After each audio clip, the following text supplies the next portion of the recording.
Imagine staying awake for 11 full days without closing your eyes for even a second. Do you think that's even possible? And if it is, what would actually happen to your brain and body? The answer isn't fiction. This actually happened in 1965 when a 17-year-old high school student named Randy Gardner decided to take on a pretty unusual experiment. He took on a terrifying challenge and stayed awake for 264 hours straight. That's 11 full days without sleeping, all just to find out how his body would handle extreme sleep deprivation. So what did those 11 days actually do to him? Let me tell you. On the second day, his eyes could no longer focus properly, and his vision started to become blurry.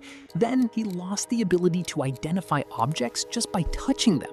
He could feel something with his hand, but couldn't figure out what it was. By the third day, Gardner became extremely irritable. His mood became unstable, and his movements became uncoordinated. And by the end of the experiment, he was struggling severely to concentrate. Even thinking and speaking had become difficult for him. His short-term memory was also starting to suffer. And then things got even worse. He became suspicious of the people around him and started experiencing hallucinations, seeing things that weren't actually there. The strange thing is, Randy eventually recovered without suffering any lasting psychological or physical damage. But here's the terrifying reality. For other people, lack of sleep isn't just about feeling tired. Severe sleep deprivation can disrupt your hormones, increase the risk of serious diseases, and in extreme cases, it can even lead to death. So here's a very important question. Why do we even sleep in the first place? We still don't fully understand why we sleep, but one thing is certain: sleep isn't just rest. Sleep is essential for survival.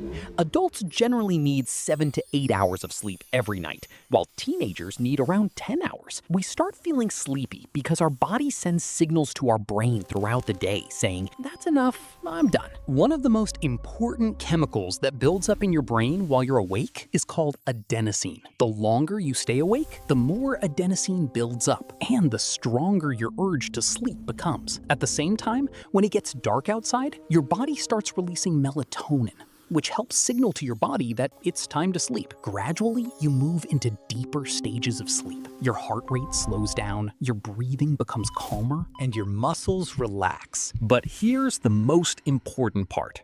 During sleep, especially during non-REM sleep, your body begins important repair and restoration processes, while your brain itself starts its own cleaning and maintenance process. So is lack of sleep really that dangerous? Absolutely.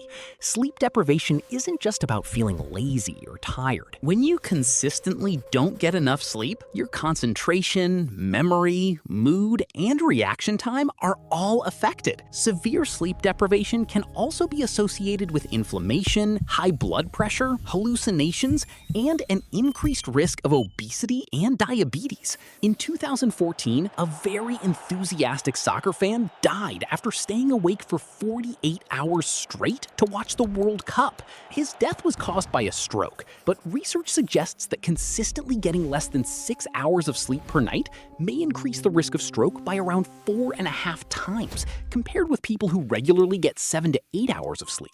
But there's a very small group of people who face an even more terrifying nightmare. They carry a rare, inherited genetic mutation that causes a condition called fatal familial insomnia. For them, the inability to sleep becomes a daily nightmare.